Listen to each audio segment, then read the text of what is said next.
நேற்றும் இன்றும் என்றும் மாறாத இயேசு கிறிஸ்துவின் நாமத்தினாலே உங்கள் அனைவரையும் வாழ்த்துகிறேன். நீங்கள் கர்த்தருடைய பட்சத்தில் இருக்கிறீர்களா என்று நாம் தியானிப்போம். இயேசு கிறிஸ்து பிறப்பதற்கு ஏறக்குறைய 700 ஆண்டுகளுக்கு முன்பே எசையா தீர்க்கதரிசி மேசியாவாகிய இயேசு கிறிஸ்து அக்கிரமக்காரர்களில் ஒருவராக எண்ணப்படுவார் என்று தீர்க்க தரிசனம் உரைத்தார். ரோமானிய அரசாங்கத்தால் தண்டிக்கப்படும் குற்றவாளிகளால் இருபுறமும் சூழப்பட்ட இயேசு கல்வாரி சிலுவையில் அறையப்பட்ட போது இந்த தீர்க்க தரிசனம் நிறைவேறியதை சுவிசேஷ புத்தகங்களில் நாம் பார்க்கிறோம்.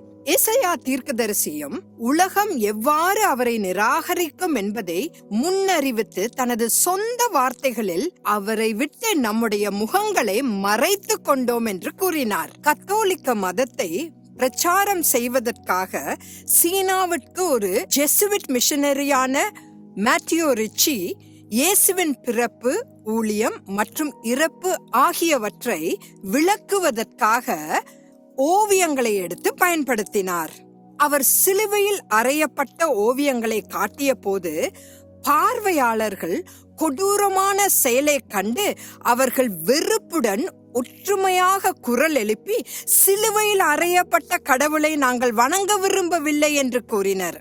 ஒரு நேர்மையான மேசியாவுக்கு செய்யப்பட்ட கொடூரமான செயலை குறித்து நாம் இன்னும் கோபமான குரல்களை எங்கும் கேட்கிறோம். சிலுவையில் மனம் திரும்பிய திருடனை போல் அல்லாமல் மனு குலத்திற்கான கடவுளின் பரிபூர்ண ரட்சிப்பின் திட்டத்தை முற்றிலும் அறியாதவர்களாய் மனித உரிமைகளுக்காக மட்டுமே பலர் பிரச்சாரம் செய்து வருகின்றனர். கல்வாரி சிலுவையில் இயேசு பரதீசின் வாசல்களை திறந்தார். அதற்குள் நுழைவது நமது விருப்பத்தை பொறுத்ததே. 2 குற்றவாளிகளில் ஒருவன் இயேசுவை ஏற்றுக்கொண்டு மற்றொருவன் தேவனின் ரட்சிப்பை நிராகரித்தது போல மனித குலமும் 2 குறிப்பிடத்தக்க தீர்மானங்களை தேர்ந்தெடுக்கலாம். மத தலைவர்களும் அதிகாரிகளும் இயேசுவை இகழ்ந்து பேசி ஏளனமாய் சிரித்தது ஜனங்களின் இருதயங்களை தேவனிடமிருந்து விலக்கி இருள் சூழ்ந்த உலகத்திற்கு மாற்ற முயற்சி செய்யும் எதிரியின் தூண்டுதலாகும். இவ்வுலகில் நாம் வாழும் ஒவ்வொரு நாளும் தேவனின் பட்சத்தில் இருக்க தன்னார்வமாய் தீர்மானம் செய்ய வேண்டும். நம்மை சுற்றியுள்ளவர்கள் வித்தியாசமாக சிந்திக்கும் போது நாம் கர்த்தருக்கு ஏற்றவைகளை தேர்ந்தெடுப்பது எளிதல்ல.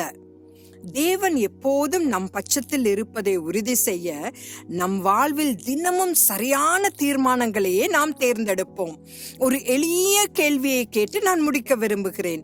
நீங்கள் கர்த்தருடைய பட்சத்தில் இருக்கிறீர்களா? மறுபடியும் நாளை சந்திக்கலாம்.